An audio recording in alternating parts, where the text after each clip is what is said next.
roof, and that's the replica to the Globe Theatre. This building was opened in 1997.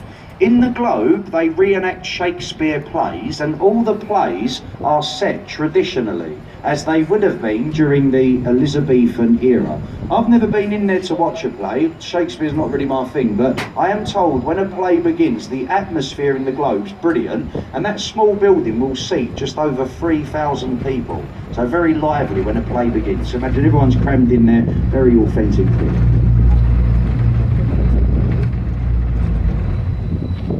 We're just slowing the boat down here, folks. We're letting the other boat go past here.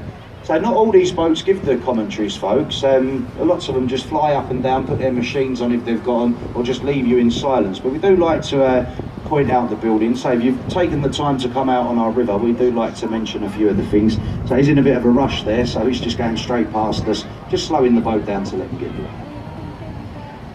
The bridge in front of us here, this is the Waterloo Road Bridge. It's also known on the river as the Ladies' Bridge. Sorry, no it's not.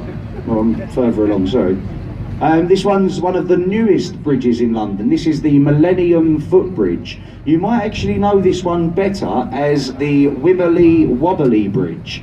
When it was first opened up, this bridge, it was swinging from side to side. The bridge was opened on a Saturday morning in the millennium year by the Queen, and it was closed the same afternoon by the police. It was wibbling and wobbly, but they've now fixed the bridge. It's safe to go across. And also here to our right, a magnificent building, St Paul's. St Paul's Cathedral, standing 365 feet high. That building took 35 years to construct, and it was all designed by Christopher Wren. Just above the dome of St Paul's, at the top, there's a viewing platform. You can go to the top, the views are as good as the London Eye. The only problem, to get to the top, there's no lift. There's over 520 steps, you have to walk to the top. Has anyone been up St Paul's? Yeah, just how long did it take? 4 days, she says, 4 days. No, good half hour, 45 minutes, I'd say, just walking. But yeah, very tiring stuff. The views are good at the top.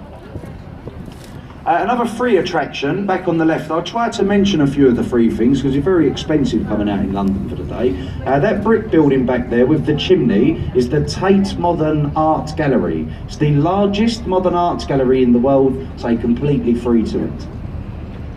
And then in front of us, a group of bridges. Now you'll notice that there isn't much clearance between us and the bridges at the moment. If anyone travelled with us earlier, you wouldn't have even noticed this, folks, but I say there isn't much clearance at the moment because it's high water. So if you came back at low water, there would be about 8 metres above us. I'll tell you more about the tides in a few minutes. As we come through this bridge, left and right of us, the red columns, they're the remains of the first railway bridge in London. The top of that bridge, it became unsafe. It was lifted off about 30 years ago, and they could not remove the columns. If those columns were pulled up, there was a good chance this bridge may have fallen down because the foundations beneath the riverbed are very close together. That's the Blackfriars Road Bridge. Now through the bridge, a lovely building to the right. The white building with the green roof is the old City of London School for Boys. That's where the likes of Winston Churchill gained his early education.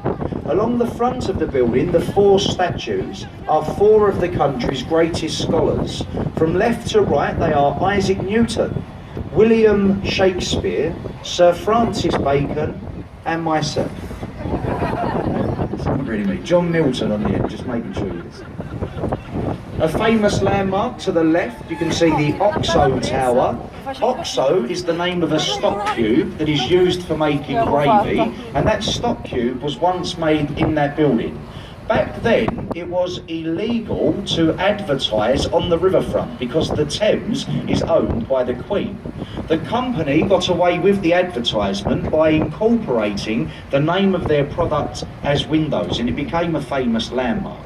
The glass section on the roof is one of London's top 10 restaurants. Very nice up there, but very expensive. A small bottle of water in that restaurant, £20. A little bottle of water for £20.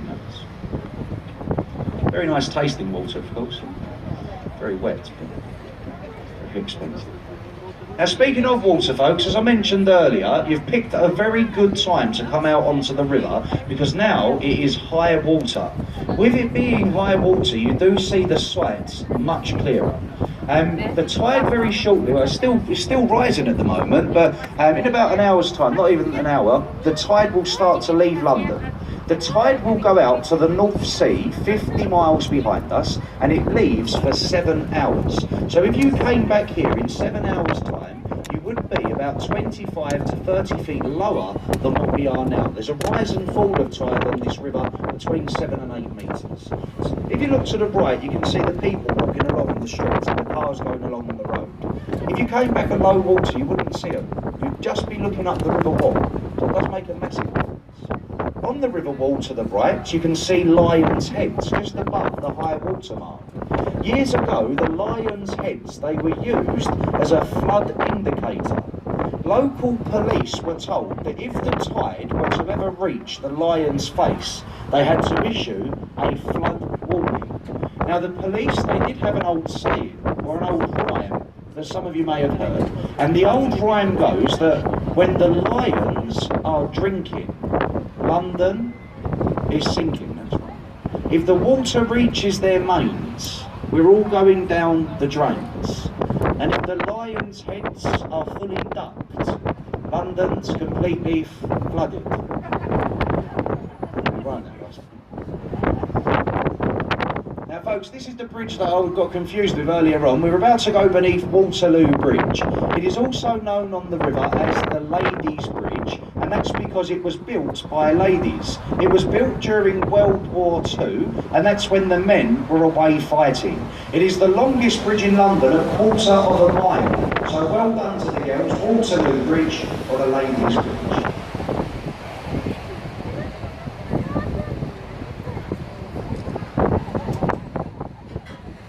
Captain's body, second captain done. Now folks, the oldest landmark that you're going to see on our journey today, if you've got your cameras, it makes a lovely picture. Here to the right, we have the stone column on the river wall, and this is Cleopatra's Needle. It was made in Egypt 3,500 years ago. It was given to this country about 200 years ago, and that was to celebrate Nelson's victory over Napoleon at the Battle of the Nile. So take your pictures from on the boat. On the other side of it, if you walk past or get the bus, you won't see it. The trees block your view, but that's the oldest landmark in London. And then in front of us, we now have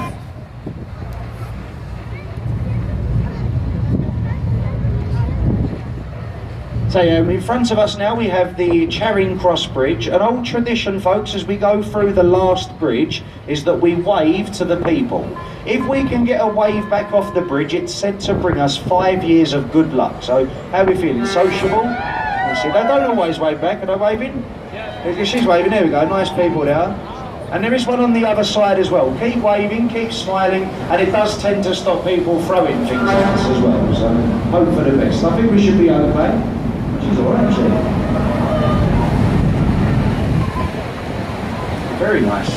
Hello. He's a miserable git though, look. Don't worry. Don't worry about the pigeons, folks. The pigeons have started landing on the boat now. They only land, they're waiting for everybody to get off. They know that we're about to stop, the pigeons, believe it or not. And when everyone gets off, they go around and clear up for us. So we like the pigeons coming up. Now that we're through the bridges anyway, folks, here to the right, the Gothic style building is white